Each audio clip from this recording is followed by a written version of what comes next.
Hello， 大家好，欢迎收看第219期的亚当球鞋，我是你们的亚当。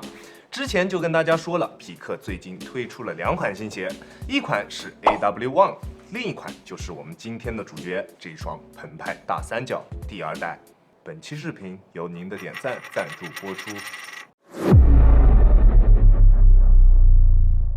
首先，我们先来看一下这一双鞋的外观。在外观方面，你觉得这一双鞋可以打几分呢？我手上的这个配色是登峰配色，整体以白色、蓝色以及这种焦糖色为主。个人感觉在色彩的搭配方面做的还是非常不错的，并且这个配色好像也是唯一一个搭载了太极沙罗鞋面的配色，当然也是第一双搭载了太极沙罗的篮球鞋。在鞋头的覆盖式鞋面上有着匹克的 logo 以及 Taichi Leno 的字样。2只脚的后跟鞋体上面分别有着灯以及风的字样，并且还有着 I can play 的 slogan 印在上面。鞋舌的前端有着 attitude 的字样，上方有着匹克的 logo。在后跟外包的 TPU 键上面介绍了这一双鞋中底所搭载的科技，用了澎湃以及太极。那在实战方面，我们依旧还是从大底开始说起。球鞋的大底由一个个细小的三角组成，算是跟它的名字呼应了起来。而这些三角形形成了面对各个方向的齿状纹路，在抓地力方面的表现非常出色。穿它在实战的过程中，不管往哪一个方向进行移动，脚底下都不会出现任何多余的滑动，每一步都可以牢牢地抓住地面，并且合理的纹路空隙让它在吸灰方面也有着非常不错的表现。虽然它的大底橡胶具有一定的粘性，灰尘很容易吸附在上面，但是在有灰尘的场地上面进行实战，它的抓地力也并不会出现非常明显的下降。如果你感觉脚底下有那么一点点踩不住了，用手擦拭一下鞋底，抓地力就会马上回来，并且能够坚持比较长的一段时间。不过大底所使用的橡胶在硬度方面略微有一些偏软，我更加推荐大家在室内的木地板上面进行使用，想用来打外场的朋友尽量还是慎选。而在中底方面，使用了全掌的澎湃，加上后跟处一块圆柱形的太极，这应该可以算是匹克迄今为止最拿得出手的一套中底组合了。在没有推出新的缓震科技之前，这一双鞋的中底配置已经算是顶配的了。在整体的缓震方面，大家完全不需要去担心，不管是在缓震的极限还是缓震的力度方面，表现都非常出色。在正常的实战过程中，完全不会出现任何的震脚感，即使是单纯用脚后跟着地，震脚的感觉也几乎感觉不到。缓震的表现非常拔群。中底的整体重心算是一个中等高度，不高也不低，在场地感方面的表现比较一般，不过在反应性方面的表现是非常出色的。在突破的过程中，脚底下完全不会有任何的泄力感出现，并且中底的澎湃缓震科技能够提供给你一定的力反馈，突破的感觉还是非常不错的。球鞋的力线存在着一点点往内侧偏移的情况，有一点点内扣，在发力点位置处的中底厚度会明显要薄一点，在突破的时候发力的时候，脚底下的感觉会更加的直接一些。但是它在中底方面有着一个比较明显的问题，就是它的整体滚动感表现是非常怪异的。它的中底龙骨落差是比较小的，穿在脚上会有一点点前高后低的感觉。而这种类型的篮球鞋，如果你想要比较出色的整体滚动感表现，你就必须要在你的前掌附上高强度的抗扭材料，其中的代表产品就像是韦德之道10。而这一双鞋在做了相似的龙骨落差之后，在前掌并没有布置增加刚性的材料，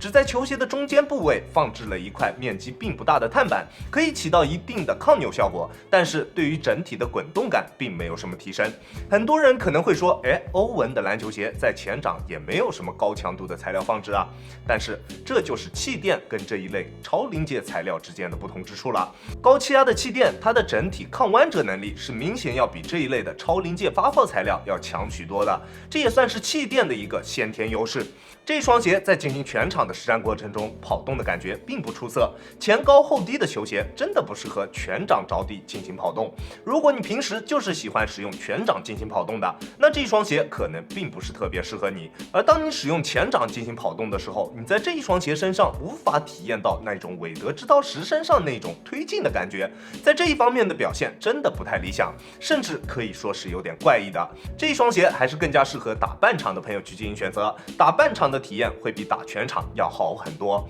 而在鞋面方面，这一双鞋是第一双搭载太极沙螺的篮球鞋，不过只有球鞋前端的这个覆盖式鞋面用的是太极沙螺，覆盖的范围真的不是很大。球鞋的鞋楦可能是大家最关心的一个地方，确实它不宽了，但是却变得有一些怪异。我的脚型是略微有一些偏窄的，但是穿这一双鞋的时候，能明显感觉到脚在最外侧的地方跟球鞋的贴合度是非常高的。大家也都知道，跟我脚型贴合的篮球鞋，鞋楦多半都是偏窄的，而这一双鞋只是在这一个地方贴合，在这一个位置的前端又会有明显的偏宽，并且因为球鞋的鞋带孔布置略微有一些靠后，前掌的包裹基本上是无法调整的。我穿这一双鞋还是能够明显感觉到它在前掌的包裹是有所欠缺的。如果鞋头上方的鞋面能够下压一些，就像维金斯一代一样，那在整体的包裹方面，它一定会有更好一些的表现，并且球鞋的鞋舌也比较薄，鞋面的内部填充也明显偏少。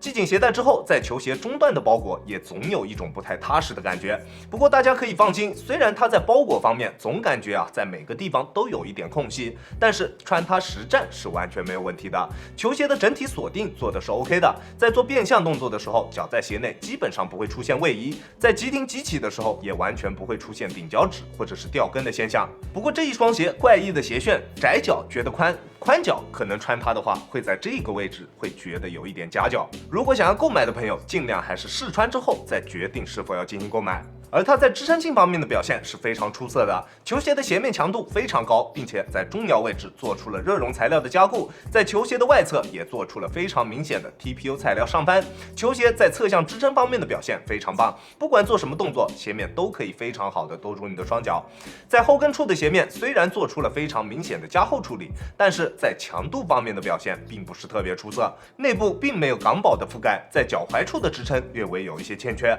脚踝力量没有那么好的兄弟，尽量还是考虑清楚。中底内部有着碳板的加持，并且球鞋的外侧有着大面积的 TPU 包围，让球鞋在整体的刚性方面有了保证。不过它在足弓处的支撑依旧有一些欠缺，虽然这一双鞋在足弓处做出了一点内收，并且也做出了非常明显的上翻，但是这一块上翻却没有在足弓部位，上翻的位置并不是特别合理，再加上它偏软的中底材料，穿它打球还是会比较明显的感觉到它足弓处的支撑是有所欠缺的。而在稳定性方面的表现，它是非常出色的。球鞋的中底重心是比较合适的，并且它的大底面积也非常宽大，在前掌也做出了比较明显的外扩，中底的缓震材料也基本全部进行了包围，控制住了中底缓震材料的形变。在稳定性方面的表现非常棒，穿它打球非常安心。在重量方面，单支41码的澎湃大三角二代重量是386克，在重量方面的表现还是非常出色的，并且它的整体重量布置也非常合理，穿在脚上的体感重量同样也非常棒。这双鞋亚当球鞋主观评级 B 级，这双鞋就是一双各方面表现都没有什么大问题的篮球鞋，并且它的优点也比较明显，缓震出色，抓地拔群，在整体的支撑抗扭等等各方面的表现也都非常不错，但是它在一些细节方面的表现并不理想。包裹的体验并不是特别好，球鞋的中底滚动感也并不太舒适，相对上一代来说确实有所提升，但是这一双二代的进步空间也还是非常大的。